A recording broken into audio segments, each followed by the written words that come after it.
guys, welcome to my YouTube channel. This is my third YouTube tutorial. I really don't know what the fuck I'm doing, but I'm gonna give it a good go. Honest, I'm gonna try. Alright guys, here's what I do to get skin tones right in my images. Luckily this image is pretty fine. There's not much I'm really worried about here, except these highlights and like see this yellow, some of this yellow in there. So first things first, I grab the lasso tool. This is a super simple way to just change the color of your skin. So we'll grab, say, her leg or any other skin area that we want to change. Hold shift to make more selections with the lasso tool. So there you go. You can do her face. And this arm looks alright, but say we'll just want to get, like, I don't know, the fingers or something. And if there's anything you don't want to change, hold option and select, and it'll get rid of your selection. So come up here to selective color. Right now we're looking at where our selection has been made. So what I might do with this is I might make that skin tone just a little darker. It looks a bit yellow from the water, so I might like warm it up with some magenta. If you slide to the right, it goes magenta. If you slide to the left, it goes green, because they're opposites. So what I tend to do is go the opposite way of the color that I'm not liking. So if this leg is, say that leg is too red, I will go to red. I'll go to the cyan slider, and the opposite of red is cyan. So this helps combat that redness. So here in the yellows, I think I'm all good. I wanted to make the yellow a little warmer, and I wanted to make the red just a little less potent. The issue here is our selection has a very hard edge. So let me try and show you. So you could see our edge, right? Get rid of that. This is the feather tool, or the mask tool, and it has a feather slider on it. So just to show you guys what it does, I'll hold option here, click on the mask, slide that feather slider over to the right a little bit, just so it blends nicely into the water and we don't see a hard edge where we're changing the colors. So here's the difference. Not much difference needed to be made, but I can roll with that. Let's zoom out a little here. So we'll click on curves now. I'll delete that to re-show you. If I could figure out, yeah, Jesus. Yeah, curves right up here. Click on curves. I like to do the same thing most times. I slightly tweak it at the end. Pull this, shadows up just a little and down just a little. I know most people are going here because they want it to look like film. I don't want it to look like film. I want it to look like my edit. So I pull it here. I pull my shadows down a little bit.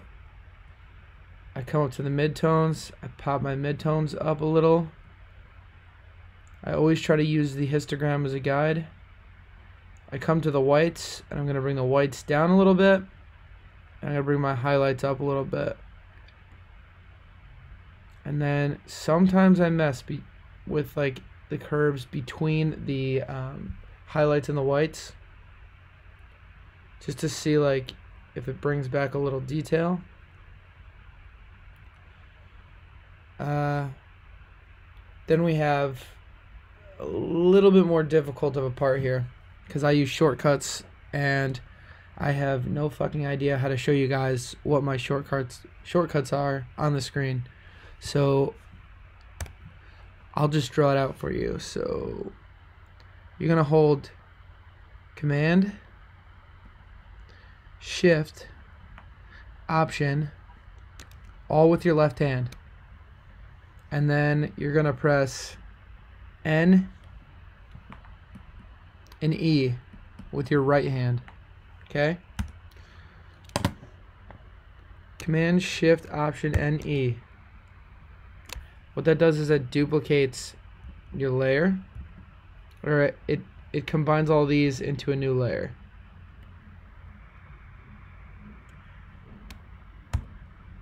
And then what I do from there is I press Command L and I adjust my levels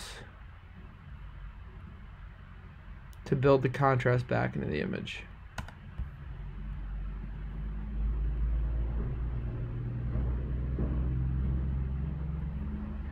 So all I did was duplicate that layer, or duplicate all these into a new layer to add the contrast. I mean, we could do it this way or this way, but I don't know if it really looks the same, you know? It's like a little harsher.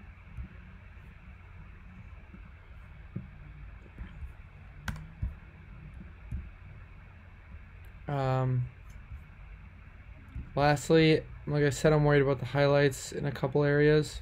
So what I'll do is I'll come over here and drag my whites and my highlights down.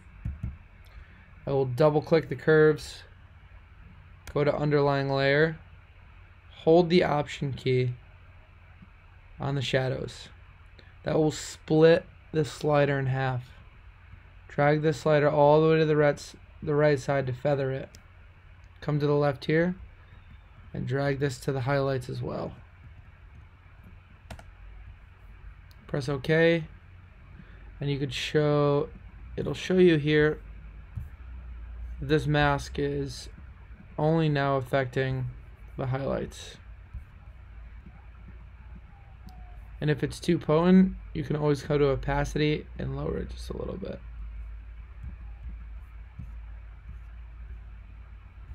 So I'm pretty happy with that. An added bonus here is come up here and grab the Lasso Tool again. Just like we did with the skin, if there's something that you want to accentuate in the image, you can grab this Lasso Tool, like this yellow dress, select it, come up here to Selective Color, and say we want to darken the yellow, or even make it more yellow. Drag this yellow slider to the yellow. Make it more green, magenta. I don't want to. You can just get rid of a little bit of the reds that are in those yellows. Sweet, so for that, I'm good with that image. I really like the way that looks, and if you want more contrast, you could always come up here and kind of darken it up. But I'm going to leave it like this. Alright guys, thanks.